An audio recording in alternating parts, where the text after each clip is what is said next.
The laughter started before Nathan Miller even stood up.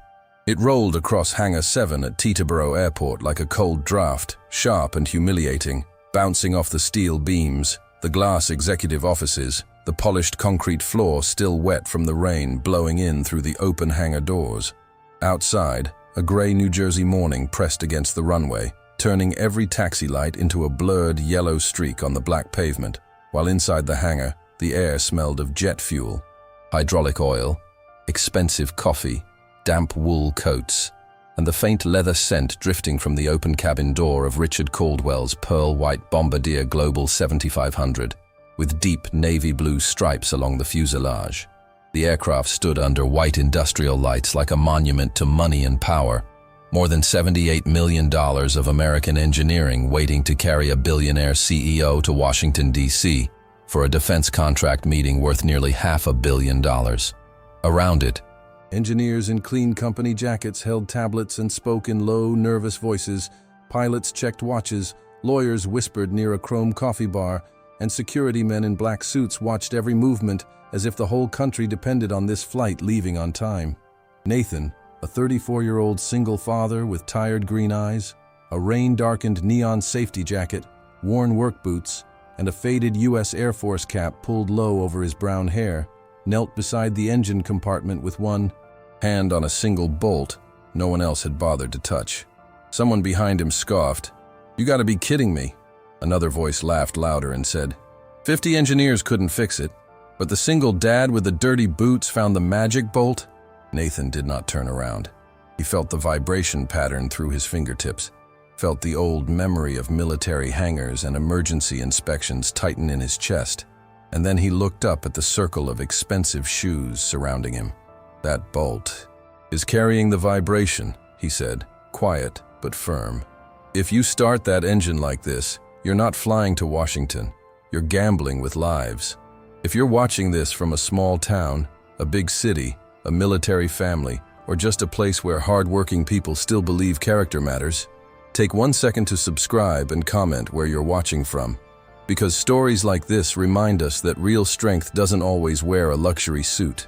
Sometimes it wears wet boots, carries a lunchbox, and keeps showing up for a child who needs them." Richard Caldwell stood near the nose of the jet with his jaw locked and his blue eyes narrowed, wrapped in a charcoal cashmere overcoat that probably cost more than Nathan's monthly rent. At 52, he looked exactly like the kind of man whose name appeared on buildings. Tall, controlled, silver hair combed back perfectly, navy suit pressed without a wrinkle, polished black shoes untouched by the oil-smudged world around him. He had built Caldwell Aerospace Systems from a struggling components firm into one of the most respected private aviation and defense suppliers in America. And that morning, his entire reputation felt trapped inside a hangar because his own jet had failed 3 startup checks in less than 40 minutes. The first failure had been blamed on sensor lag, the second on software miscommunication. The third had made the pilots step out with hard faces and made the engineers start speaking in phrases meant to sound calm but carrying panic underneath. Richard had already snapped at 2 managers, threatened to cancel a maintenance contract, and reminded everyone within earshot that missing his 11:30 meeting at the Pentagon Annex could cost American workers their jobs in Kansas, Texas, Ohio, and Georgia.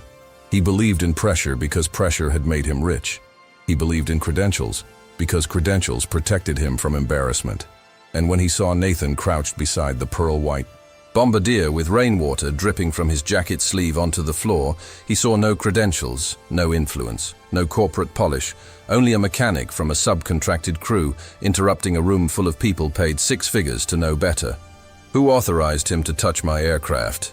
Richard asked, his voice low enough to scare people more than shouting would have. Blake Mercer, the operations director, stepped forward with a tight little smile and said, "No one, sir. He's not part of the diagnostic team. He's just support labor." Nathan heard every word. So did Emily. She was standing near the glass waiting area, 7 years old, small for her age, wearing a lavender winter coat, pink sneakers with one loose lace, and a purple backpack with a faded star patch Nathan had sewn on himself after she cried because the original ripped at school. Her light brown curls were tucked under a knit hat, and one hand stayed near the pocket where she kept her rescue inhaler. She had been quiet all morning, sitting on a vinyl chair under fluorescent lights, while her father took an extra emergency shift because the hospital bill on their kitchen table still said $38,417.62 in red print. Nathan had promised her pancakes after work if the flight went out quickly, and she had believed him because children of tired parents learn to treat small promises like holidays. But now she watched grown men laugh at him. She watched Blake point at her father, like he was something that had wandered in from the rain. She watched Richard Caldwell, the kind of man whose face she had seen on magazine covers in the waiting room, stare at Nathan as if a poor man's warning weighed less than a rich man's schedule. Nathan stood slowly, wiping his hand once against his jeans, not because he was ashamed of the grease, but because he needed a second to breathe before his temper became something Emily would remember. His shoulders were broad but tense, his beard rough from a night with almost no sleep, and his eyes carried the exhausted discipline of a man who had buried a wife, left the Air Force, raised a sick child, and still refused to let bitterness teach him cruelty. Blake chuckled and said, "Mr. Miller, step away before you embarrass yourself in front of your daughter." The hangar got quieter after that, not because anyone defended Nathan, but because everyone wanted to see whether he would break. Nathan looked once toward Emily, and the sight of her frightened face steadied him more than any insult could wound him. Then he turned back to Richard Caldwell and held up the inspection light, pointing it toward the mounting area beside the engine housing, where the small bolt sat just slightly wrong, almost invisible unless a person knew what vibration could confess through metal. "Sir," Nathan said, choosing respect even when none had been given to him, "I served 6 years as a crew chief at Joint Base McGuire-Dix Lakehurst. I've heard this sound before, not on a Bombardier Global. 7,500, but close enough. That bolt is under-torqued or cross-seated, and the vibration is traveling into the sensor bracket. Your system thinks the engine is unstable because, for a split second, it is." One of the senior engineers shook his head and muttered, "That's not how this fault chain reads." Nathan nodded once. "Maybe not on your tablet, but aircraft don't care about pride. They care about physics." A few people shifted uncomfortably. Richard said nothing. Rain tapped harder against the hangar roof, and somewhere behind the jet, an American flag hanging beside a veterans hiring poster moved slightly in the wind from the open doors. Nathan lowered his voice, and for the first time that morning, the room had to lean in to hear him. "Give me a calibrated torque wrench and 5 minutes. If I'm wrong, fire me. If I'm right, you owe your passengers the truth." Emily pressed her small hand against the glass. Richard followed Nathan's glance toward the little girl, saw fear there, saw dignity there, saw a father trying not to fall apart in front of his child, and something old and buried moved inside him. His own father's voice, a U.S. Air Force veteran from Nebraska, saying, "Son, never confuse clean hands with honest ones." Richard exhaled slowly, looked at Blake and said, "Get him the wrench." The torque wrench arrived in a red metal case carried by a junior technician who looked as if he hated being seen helping Nathan. He set it down on the wet concrete with a soft clank, then stepped back quickly, as though the humiliation might spread to him if he stood too close. Nathan crouched again beside the Bombardier Global 7500, opened the case, and checked the calibration tag before touching anything. That small gesture mattered. He did not grab tools in anger. He did not rush to prove a point. He moved with the careful patience of a man who had learned that one hurried hand could cost lives. Richard watched from several feet away, arms folded, face still hard, but his eyes followed every movement. Nathan wiped moisture from the bolt housing with a clean cloth, set the inspection light at an angle, and leaned close enough for the smell of cold metal and engine oil to fill his lungs. Behind him, Blake muttered to one of the engineers, "This is theater." Nathan heard it, but he did not answer. He had spent years learning the difference between noise and danger, and Blake Mercer was only noise. Years earlier, before debt collectors, hospital corridors, and school drop-offs at 6:15 in the morning, Nathan Miller had believed his life would stay simple. He had grown up in a small house in Allentown, Pennsylvania. where his father kept an American flag folded properly in a cedar box and taught him to shake hands firmly, say yes sir, and never leave a job half done.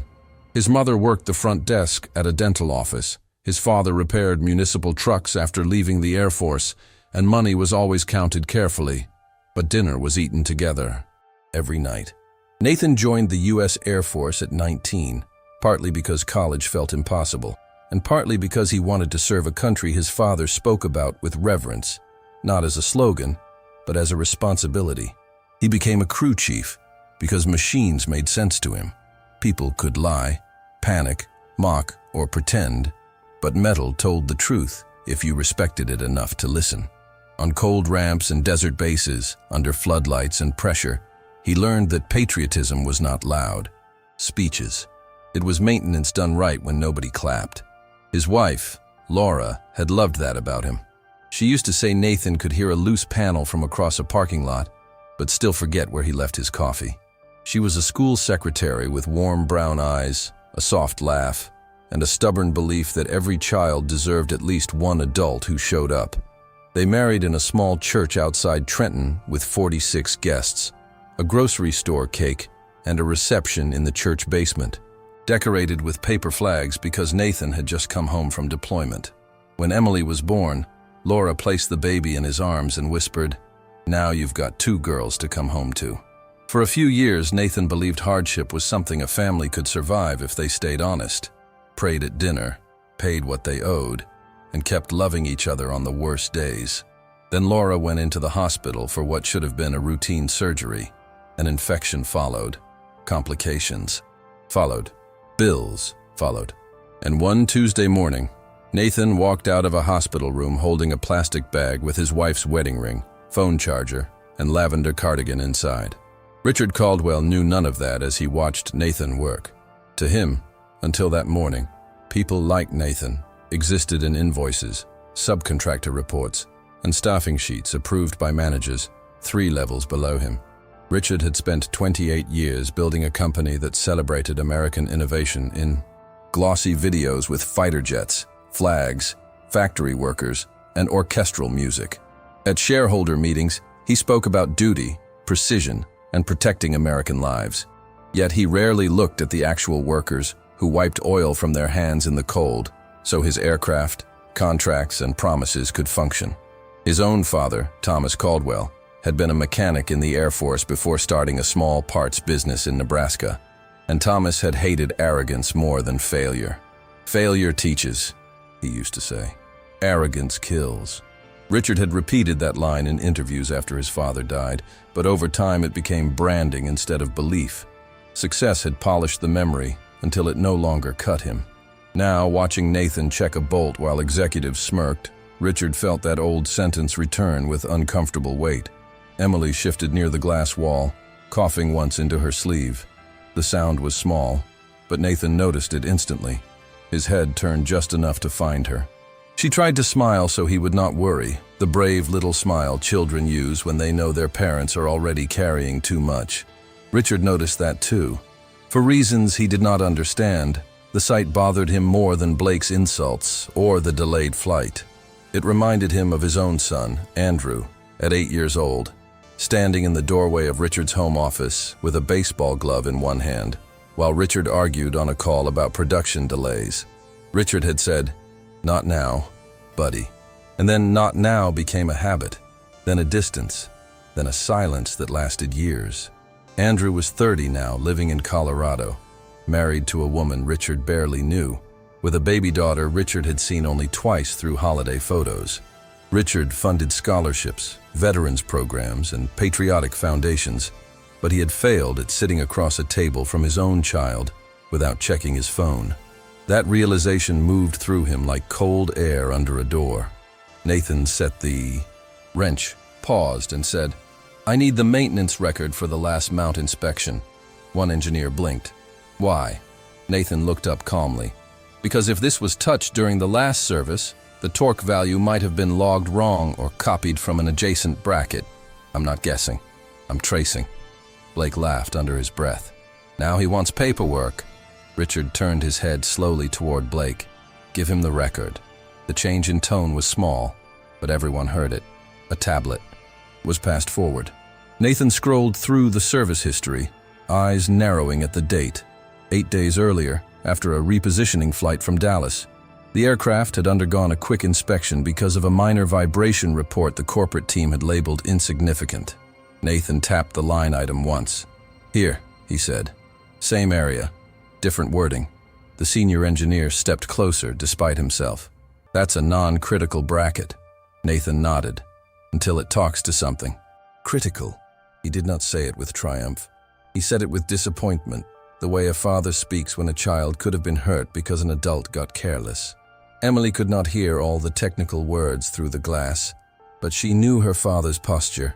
She knew when his shoulders were heavy from bills, when his hands were gentle because her breathing was bad, and when his face went still because something mattered. Since Laura's death, Emily had learned grown-up things too early. She knew which grocery store had cheaper cereal. She knew not to ask for new shoes until the old ones pinched badly.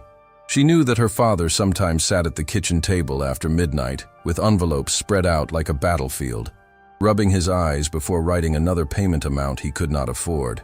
But she also knew he never let her fall asleep without saying, "Miller family rule. We don't quit on each other." That morning, watching strangers laugh at him, she pressed her palm harder against the glass and whispered to herself, "We don't quit." A receptionist in a black blazer glanced down at her and softened. "Is that your dad?" Emily nodded. "He fixes things," she said. The receptionist looked back into the hangar. "Looks like he does." Nathan's hands remembered another hangar, another sound, another day he had tried to forget. It had been during his final year in uniform, a late-night inspection after a training aircraft came back with a vibration complaint. A younger airman named Luis Ramirez had joked that Nathan heard ghosts in engines. Nathan had found a minor mounting issue, reported it, and been told the aircraft was needed for a morning training sequence. The issue was reviewed, cleared, and moved along. 2 days later, during a different flight, a related failure forced an emergency landing that injured Luis badly enough to end his career. Luis survived, but Nathan still remembered the hospital room, the silence, and the terrible guilt of wondering whether he should have pushed harder, louder, longer. Since then, he had promised himself that if metal warned him, he would not stay quiet because someone important looked annoyed. That promise had cost him friends, promotions, and peace. But it had also let him look Emily in the eye when he taught her that truth was not rude, just because powerful people disliked it. Richard walked closer as Nathan positioned the wrench. "Mr. Miller," he said, and the use of his name made Blake's expression tighten. "Are you certain enough to delay this aircraft further?" Nathan did not look offended. He seemed almost tired of the question. "Sir, certainty in maintenance is earned one measurement at a time. I'm certain enough to check before people board." Richard studied him. "And if this costs me the meeting?" Nathan finally looked directly at him. "Then it costs you a meeting. If you ignore it and I'm right, it could cost you a crew, your passengers, and maybe someone on the ground. I'm a father." "Before I'm a mechanic, Mr. Caldwell, I don't gamble with people's kids." The words landed harder than Nathan intended. Richard's face changed, not dramatically, but enough that the senior pilot glanced at him. For a moment, the billionaire CEO was not thinking about contracts or schedules. He was thinking about Andrew, about missed games, about a granddaughter whose favorite color he did not know, and about how easily powerful men called themselves providers while becoming strangers at home. Blake sensed the room slipping away from him and tried to reclaim control. "Sir, with respect, this is a liability nightmare. He's subcontracted through Northline Maintenance. If he alters anything and we clear this aircraft based on his hunch, legal will have a field day. We have protocols for a reason." Nathan kept his eyes on the bolt housing. Richard looked at the company counsel, a woman named Denise Harper, who had been silent until then. Denise adjusted her glasses and said carefully, "There is also liability in ignoring a documented concern once raised." Blake's jaw flexed. He raised it after wandering into an area he wasn't assigned to. Nathan closed his eyes for half a second, then opened them. "I came over because I heard the start sequence from the loading bay. That's all." Blake sneered. So now you're diagnosing a $78 million aircraft by ear? Nathan replied. No, I'm respecting what the aircraft is telling us. The hangar fell quiet again. Even the rain seemed softer for a moment, as if the whole building had leaned toward that sentence. Richard had spent most of his adult life surrounded by people who agreed quickly and corrected him privately, if they corrected him at all. Nathan's calm refusal to bend unsettled him. It was not rebellion. It was conviction. That was rarer in Richard's world than talent. He remembered being 26, standing beside his father in a freezing shop outside Omaha after their first major client rejected a shipment. Richard had wanted to hide the defect, ship replacements later, and protect the company's cash flow. His father had stared at him for a long time and said, "We don't build America by cheating Americans." They lost money that year. They almost lost the business. But the client came back because Thomas Caldwell told the truth before anyone forced him to. Richard had once admired that kind of integrity. Then investors, acquisitions, private equity negotiations, and luxury boardrooms taught him to admire winning more. Watching Nathan, he realized the mechanic had less money in his checking account than Richard spent on a dinner in Manhattan, yet he possessed something Richard's wealth had not protected: the ability to stand in a room full of mockery and still know who he was. The bolt moved. Not much, not dramatically, not enough for Hollywood, but enough for Nathan's face to tighten. The torque reading was wrong. The senior engineer saw it and went pale around the mouth. Nathan did not smile. He simply adjusted, checked again, removed the bolt for inspection under the light, and found faint thread damage on the first turn. "There it is," he said softly. The words were not victorious. They were almost sad. He held the bolt up between two fingers. Blake stepped forward, suddenly loud.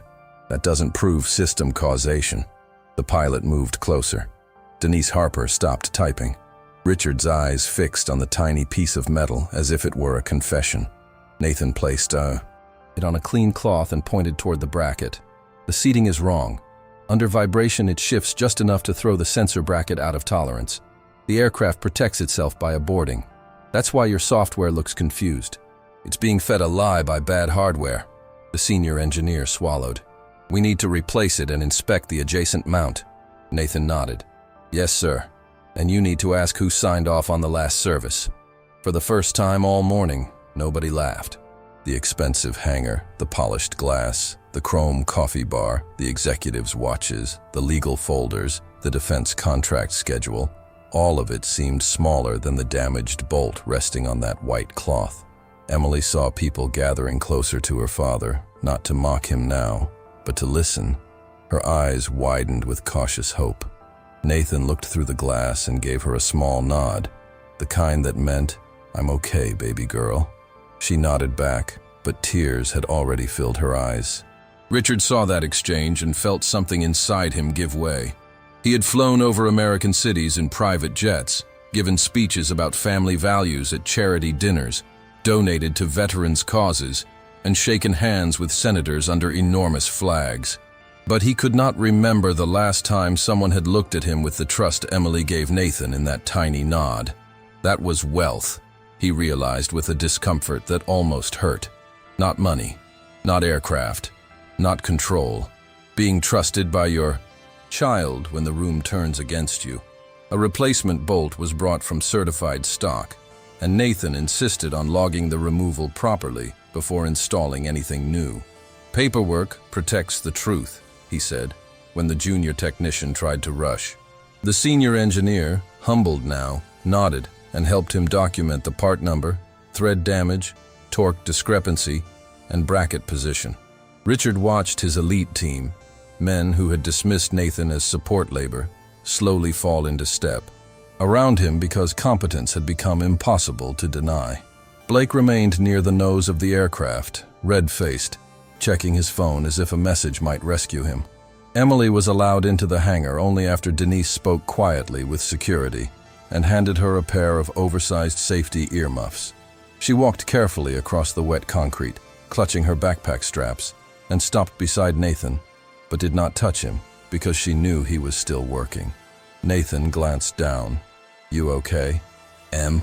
She nodded, then whispered, You weren't wrong. Nathan's throat tightened. No, sweetheart. He looked at the bolt, then at the aircraft, then at Richard Caldwell. But being right isn't the point. Keeping people safe is. Richard heard the words clearly, and for the first time that day, he had no answer. The repair took longer than 5 minutes because Nathan refused to let embarrassment dictate safety. He checked the adjacent mount, confirmed the bracket alignment, reviewed the sensor, lead routing, and asked the pilot to keep the engine start sequence on hold until a second certified technician verified the work. Nobody dared call him slow now. While the team moved around the aircraft, Richard stepped away to the open hangar doors, where the rain had eased into a silver mist over the runway. In the distance, another jet lifted through low clouds, its engines roaring toward the capital, toward meetings, money, and men who believed urgency excused everything. Richard pulled out. His phone opened Andrew's contact and stared at the name without calling. He did not yet know what he would say. Sorry felt too small. I was wrong. Felt too late. Behind him, Emily's soft voice asked Nathan if the plane would be okay, and Nathan answered, "It will be, because we stopped and checked." Richard closed his eyes. That sentence felt like it belonged to more than an aircraft. It belonged to his company, his family, maybe his whole life.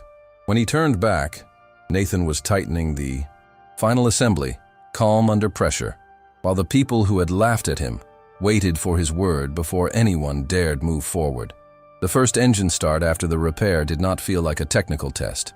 It felt like a verdict. Everyone moved back behind the marked safety line, while the rainwater on the concrete trembled under the low electrical hum of the hangar systems.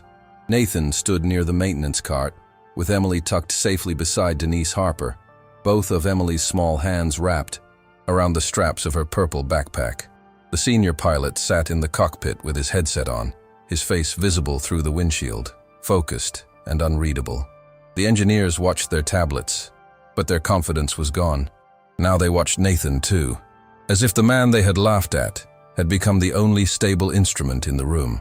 Richard Caldwell stood alone between the aircraft and his executives, no longer hidden behind Blake, no longer speaking into a phone, no longer acting as if money could force metal to obey. His pearl-white Bombardier Global 7500 with deep navy blue stripes waited under the lights, massive and silent, while the replacement bolt, properly seated and documented, held in the place where pride had almost ignored truth. Nathan gave one final look toward the bracket, then toward the pilot, and nodded once. The starter engaged. For 2 seconds, nothing in the hangar moved except the faint mist of rain drifting through the open doors. Then, the turbine began its rising whine, clean and steady, not coughing, not cutting out, not triggering the same angry warning that had stopped the aircraft 3 times before. The sound grew deeper, stronger, fuller, until the engine roared through the hangar with a power that made Emily flinch and then smile behind her oversized earmuffs. Tablets refreshed. The warning stayed clear. The pilot's voice came over the radio, controlled but unmistakably relieved. Engine 1 stable. No vibration alert. Readings are clean. A second later, the senior engineer whispered. He was right. Nobody answered him because everyone already knew. The same men who had laughed at Nathan now stood frozen in the reflected light of a jet that had just proven a poor single father right in front of a billionaire. Blake's face turned gray. Richard stared at the aircraft, then at Nathan, and the humiliation in the room changed direction. It no longer belonged to the man in wet boots. It belonged to everyone who had mistaken dirty hands for ignorance. Blake tried to step forward anyway, desperate to shrink the moment before it became a record no one could erase. "Sir, we should frame this as a routine correction," he said quickly. "No need to make a scene. The important thing is the aircraft is operational." Nathan looked down, already expecting power to protect itself. Emily looked from Blake to Richard, frightened that the truth might disappear just because an important man wanted it smaller. Richard turned slowly, and for the first time that morning there was no corporate polish in his expression, only anger sharpened by shame. "A routine correction?" he repeated. Blake swallowed. Richard pointed toward the white cloth where the damaged bolt had been photographed and logged.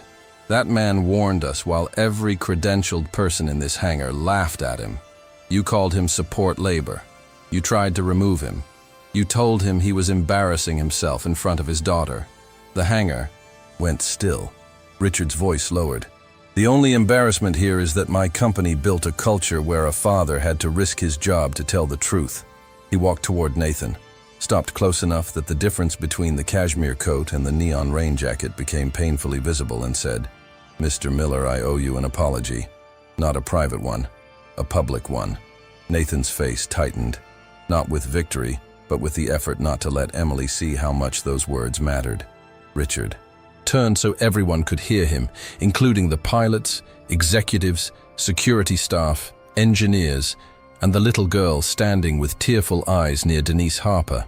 Nathan Miller protected my crew, my passengers, this aircraft, and every person who might have been put at risk because the rest of us were too proud to listen, he said.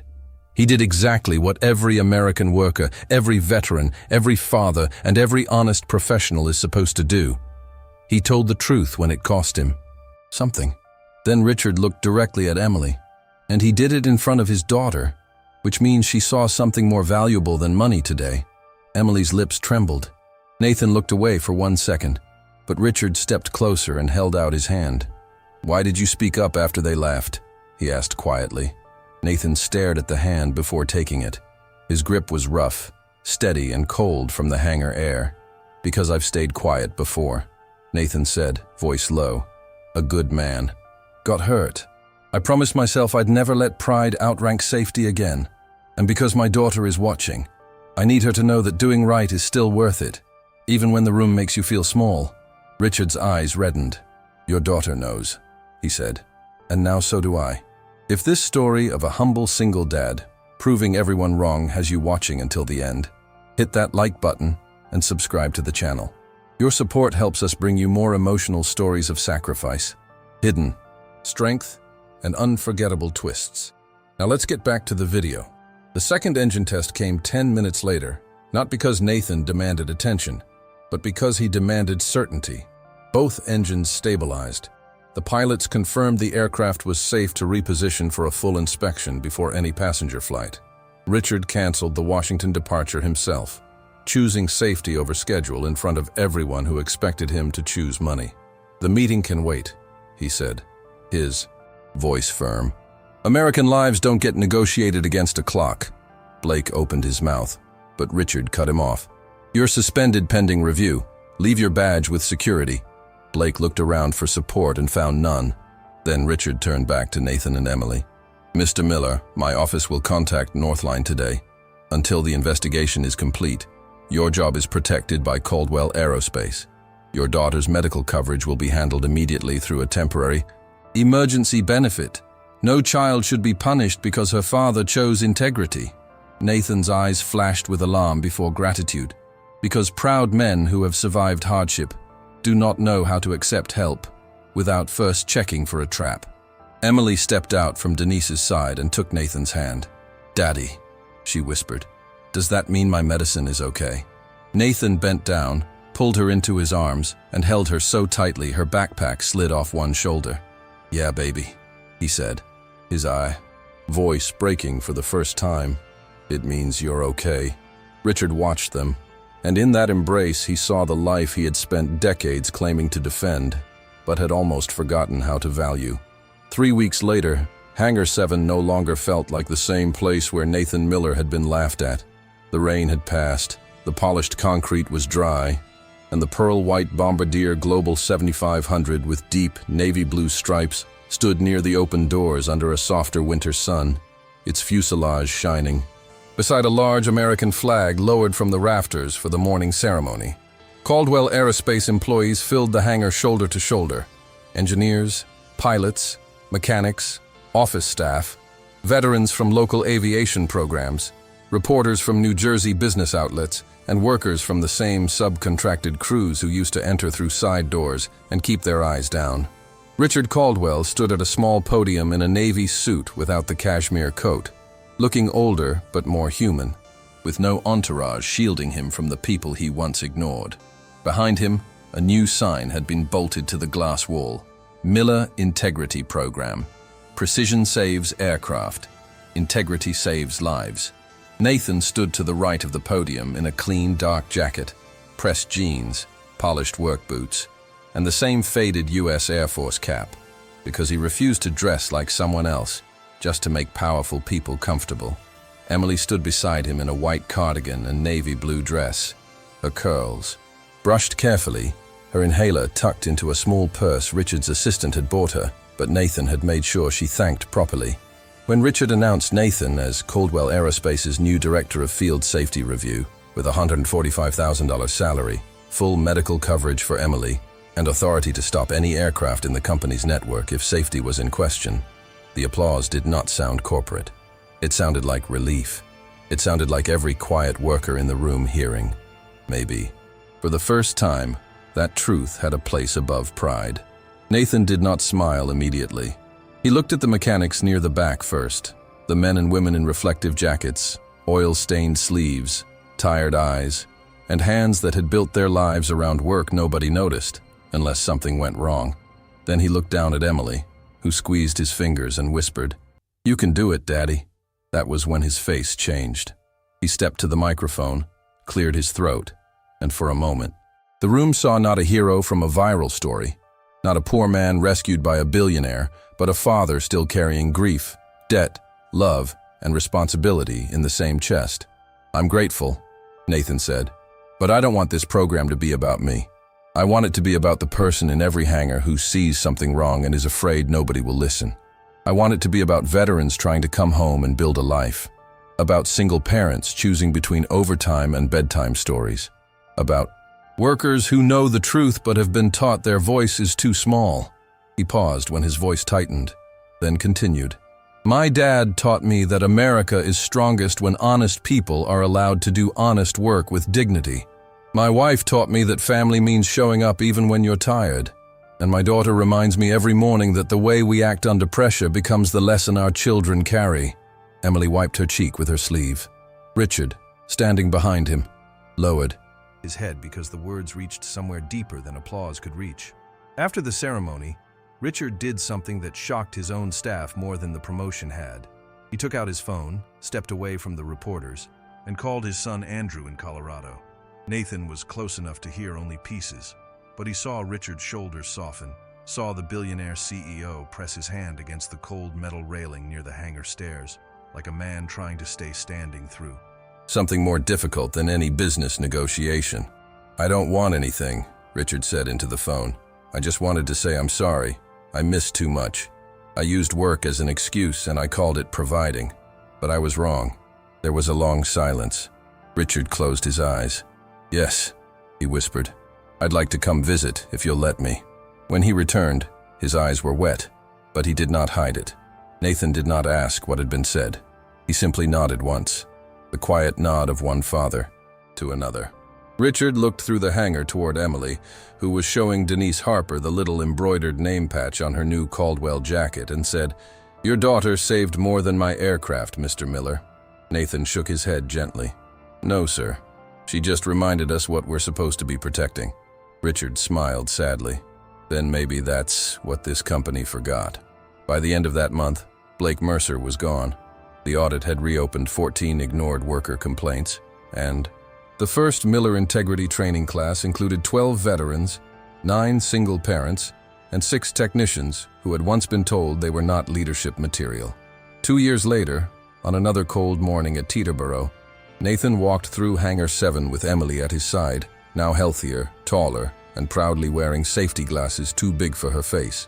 The Bombardier stood ready near the runway, but the real monument in the hangar was not the jet anymore. It was the wall of names from the Miller Integrity Program, mechanics promoted, veterans hired, families given health coverage, safety concerns rewarded instead of buried. Richard Caldwell arrived without cameras, carrying a small gift bag for Emily and a photograph of his granddaughter, whom he now visited once a month. He had less hardness in his face and more peace in his voice. Nathan stopped beside a young apprentice who was staring nervously at a maintenance panel, afraid to speak because 3 senior technicians were waiting behind him. The apprentice pointed to a small alignment issue and said, "It's probably nothing. Nathan crouched beside him, just as he had crouched by that bolt years before, and said, "Maybe, but in this hangar, we check the small things before they become big things." Emily smiled because she knew that lesson was about more than aircraft. It was about family, work, faith, country, and the kind of courage nobody sees until the moment it matters. And as the morning sun touched the American flag above them, Nathan understood that his greatest victory had not been proving rich men wrong. It had been showing his daughter that humility can stand taller than arrogance, that a good father's love can survive humiliation, and that one honest voice can change an entire room. Have you ever helped someone at their lowest moment and discovered that your kindness changed their life forever? Drop a little heart in the comments if you believe love, kindness, and quiet strength are worth more than money, status, or any fortune. Subscribe for more emotional stories about second chances, hidden truth, and the moment a humble heart changes everything.